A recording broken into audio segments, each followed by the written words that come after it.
Sam Ansel presents He Knew.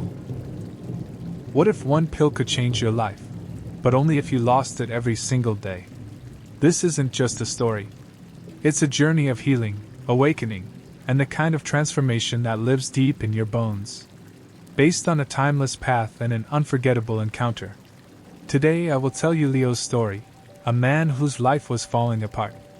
Until a mysterious ancient stranger, on a pilgrimage into the wild, offers him something that seems impossibly simple and profoundly life-changing. What begins as a walk to escape his pain becomes a ritual of rediscovery, guided by dreams, ancient wisdom, and a symbol that teaches him to believe again. But the most shocking twist?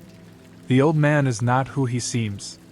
If you've ever felt lost, broken, or like life was slipping through your fingers, this story is for you. And if you've been waiting for a sign, it's here.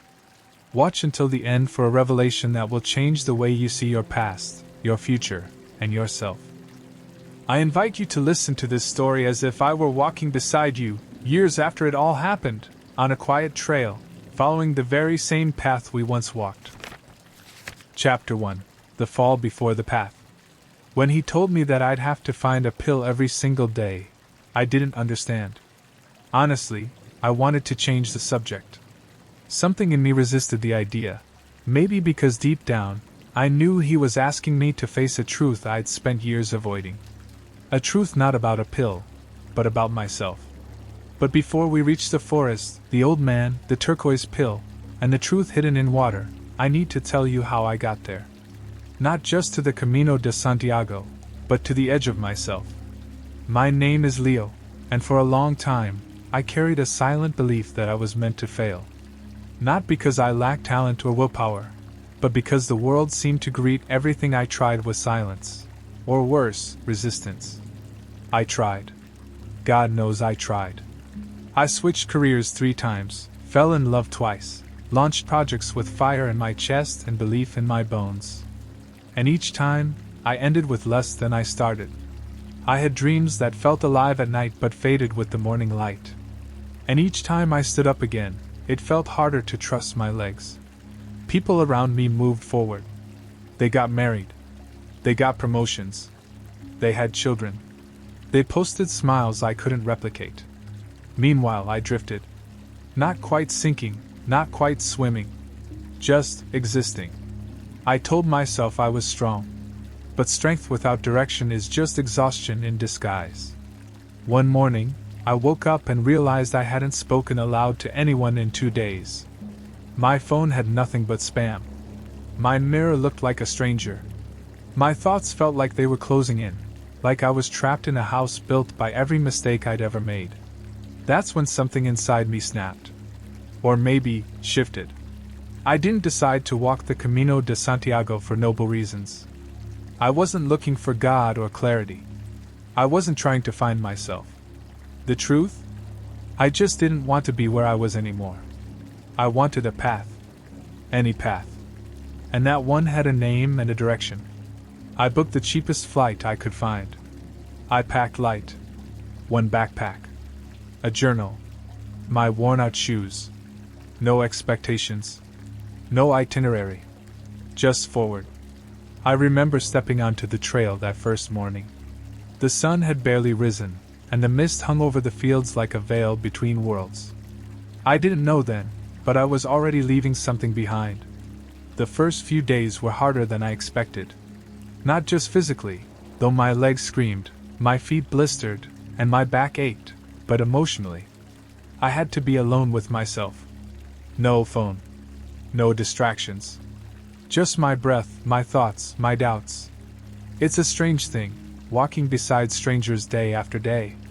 People open up in ways they never do in cities. I met a woman from Korea who had lost her father. A man from Germany walking in honor of his son. An elderly couple who held hands like they were 17. And though I smiled, listened, even laughed, I didn't tell them anything real. Because I didn't know what was real in me anymore. At night, I lay in my bunk, staring at the wooden ceiling of hostels, wondering if this path would give me answers, or just more beautiful ways to be lost. But something kept me walking. And that's what this story is about. Not the trail on the map, but the one you walk inside. The one that begins the moment you finally admit, I don't want to live this way anymore. That was the moment I unknowingly took my first step. And 7 days later, I would meet a man who'd change everything. But first, I had to reach the forest. Chapter 2: The Dog and the Gate. The 7th morning on the Camino was heavy with fog. The air felt different, cooler, charged. My breath came out in little clouds as I followed the gravel path out of a small village still asleep. The road narrowed between ancient stone walls overgrown with moss and silence. I remember thinking, this feels like something is about to happen. And then I heard it. A high-pitched cry. A yelp. Then a whimper. The sound of distress. It echoed through the rocks like it had nowhere else to go. I stopped. My heart picked up pace. It wasn't the usual bird call or rustle of wind. It was something alive and hurting. I scanned the stones, then caught a glimpse of movement. A small dog, white and brown, thin, with a noticeable limp, was darting between boulders, tail low, ears back. He looked afraid. Hey! Hey, little guy! I called out, instinct leading my feet. He vanished around a bend in the rocks. I didn't think. I followed. The trail disappeared. My feet left the gravel for uneven earth and mossy stone. I scraped my hand on a jagged edge as I climbed after him. The whimpering echoed again, then faded. I called out once more, but silence answered. I paused, unsure if I should keep going. Then I noticed something: 2 massive stones standing upright like natural pillars. They looked like the open jaws of some sleeping beast. Between them, a path curved out of sight. Drawn by something I couldn't name, I stepped between the stones. Beyond them was a circular glade, a clearing surrounded by stone and quiet. Sunlight filtered through a crack above, spotlighting a single flat rock in the center. And there he was. An old man. He sat cross-legged on the rock, calm as the stones around him. His long silver hair was tied back. His beard looked like it had been carved from moonlight. His skin was weathered, but radiant. In his lap, peacefully resting, was the same dog. No limp. No fear. Just peace. The man looked up and smiled. You were worried about him? Yeah, I said, still catching my breath. He was crying. I thought he was hurt. The man gently stroked the dog's fur. He wasn't hurt. He was just showing you the way. I blinked. The way to what? His smile faded, replaced by something steadier, like still water. Then he asked, will your life forever be a trail of defeats? Or do you want to change it? It hit me like a rock to the chest. How could he know? I want to change it, I said, almost whispering. But I don't know how anymore. He nodded slowly, like he had heard this before. Like it was the answer most people gave. Then come sit, he said, patting the stone beside him. And so I did. That's where everything began to shift. In a glade hidden by time, led there by a dog who was never lost, I sat beside a stranger who somehow knew the map I'd hidden even from myself. And soon, he would offer me something that looked like a pill, but was really the beginning of remembering who I am. Chapter 3: The Turquoise Pill. I sat beside the old man on the sunlit stone, still unsure if this was real or part of some dream I hadn't yet woken from. The dog nestled quietly between us, content as if it had never limped at all. I studied the man's face, deep lines, but not from bitterness. They looked carved by laughter and storms, by time itself. He reached slowly into a worn leather pouch tied at his waist. With the kind of care one might use to handle something sacred, he pulled out a small object. I leaned closer. In his hand was a pill. Small. Smooth. Turquoise blue. Translucent.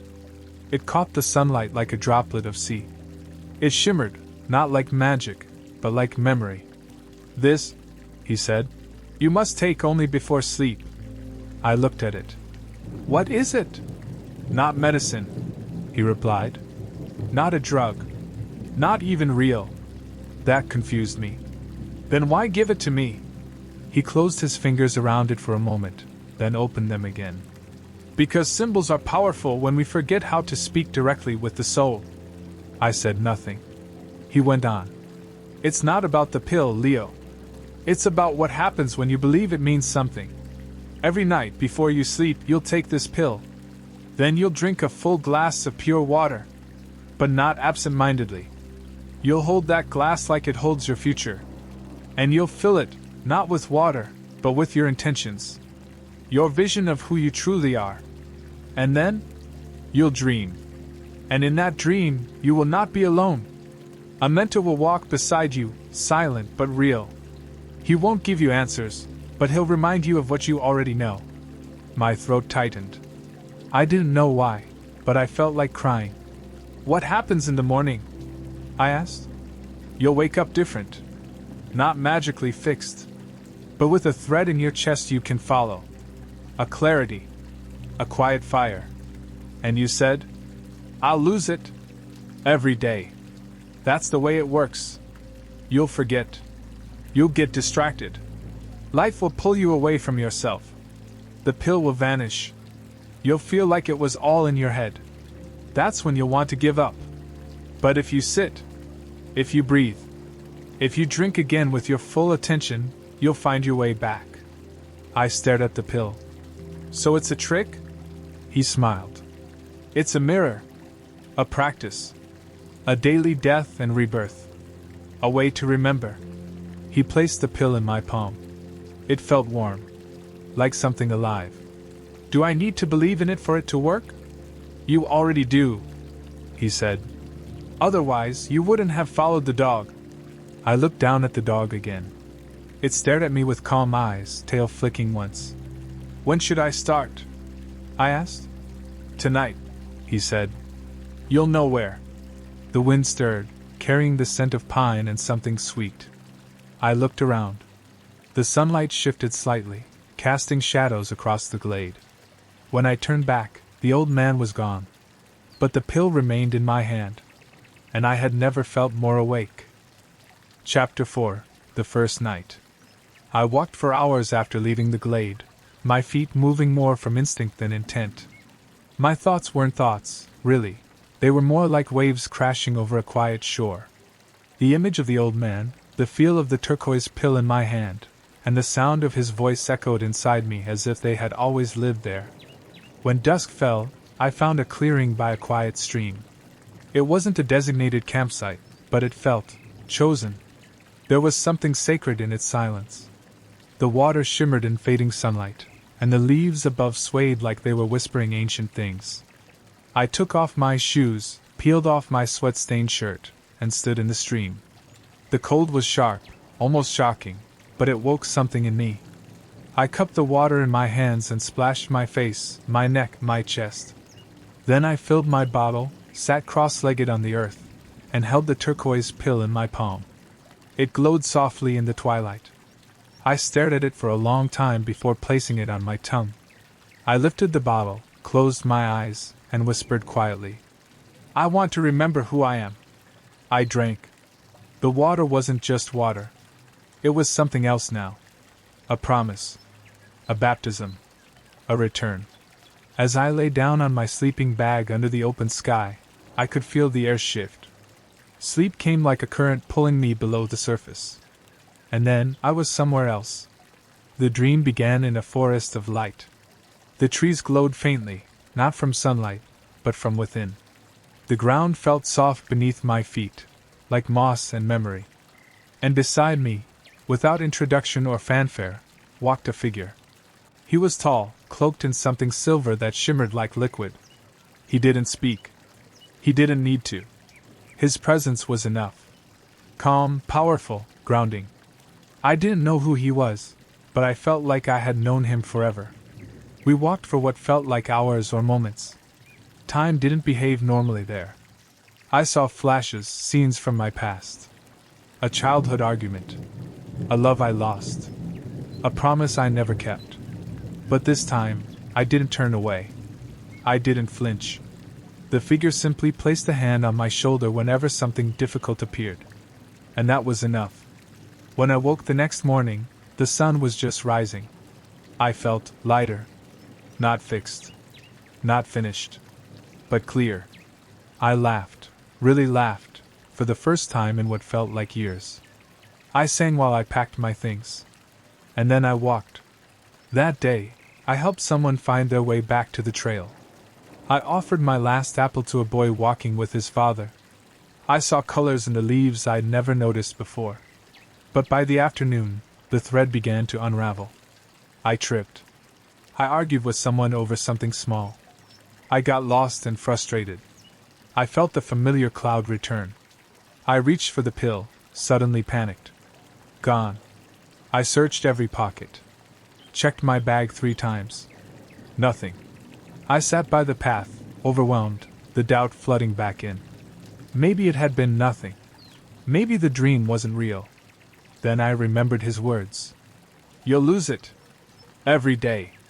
But if you drink again with your full attention, you'll find your way back. So I stopped. Took a deep breath. Walked to a nearby stream. Cupped the water. Closed my eyes. I want to remember who I am. I drank. And that night, the forest returned. So did he. And I began to understand what this journey truly was. Chapter 5. Lessons in the Dust. The days that followed became a rhythm, a kind of sacred loop. Walk. Listen. Sweat. Doubt. Drink. Dream. Wake. Walk again. I began to recognize that I was no longer doing the Camino.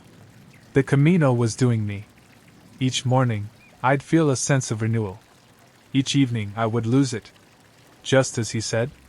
But every time I returned to the ritual, the quiet drinking of water with intention, the mentor in the dream would appear again. One night I asked him, not with words but with feeling, "Who are you?" He turned toward me, and though he still didn't speak, his presence answered. "I am the part of you that never forgot." Another night, the dream changed. I found myself in a vast library. Books on shelves that stretched into the sky. The mentor placed a book in my hand titled, "Everything You've Survived." When I opened it, the pages were made of mirrors. But it was one waking conversation that shifted me more than any dream. It happened on a dry, windy day. I was walking beside an olive grove when I stopped to rest. And there he was. The old man? Again. As if he had always been just ahead. I didn't question it this time. I just sat beside him. "You're doing well," he said, smiling. "But you're still afraid of yourself." I didn't deny it. I keep losing the feeling. The clarity. I forget what matters. He picked up a small stone and tossed it into the dirt. "You're trying to hold on to light with a closed fist. It doesn't work that way." I watched the dust settle. I thought if I could just stay in that dream state, stay connected, I'd be okay. "You can't live in a dream," he said. "But you can bring what you found there back with you. That's the purpose." He looked at me with something deeper than kindness. "Tell me, Leo, what's the one memory you can't shake?" I swallowed. "My biggest failure. A time I lied to someone I loved. I lost them. And I hated myself for years." He nodded slowly. "Let me tell you something from the world of quantum physics." I raised an eyebrow.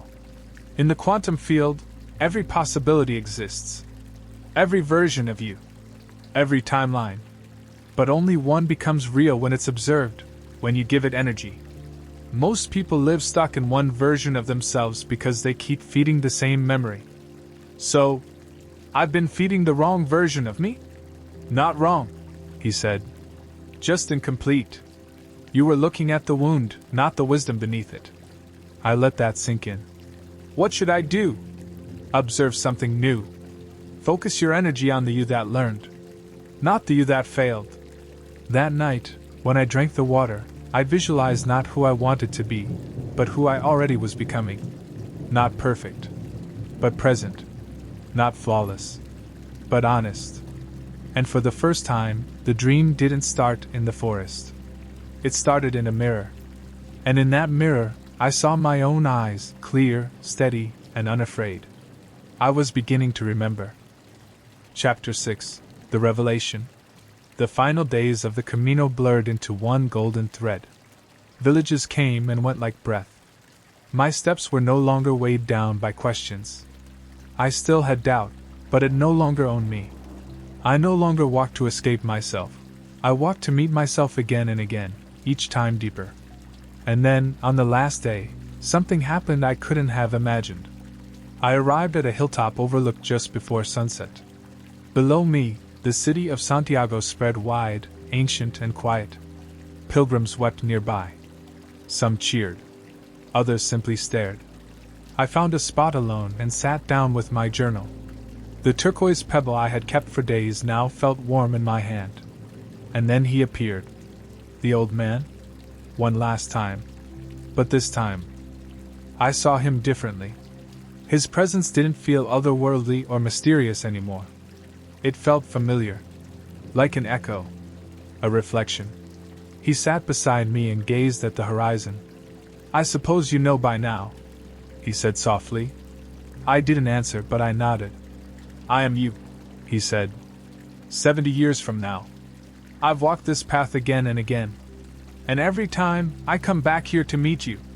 My throat tightened. Why? Because there was a time I thought my life was over. That I had missed my chance. That I had failed so much, I didn't deserve peace. But I found it, Leo. And I needed to show you that you could too. I could barely breathe. So everything, the dog, the dream, the pill, it was all you. It was all you, he said. Parts of you that wanted to be remembered. Protected.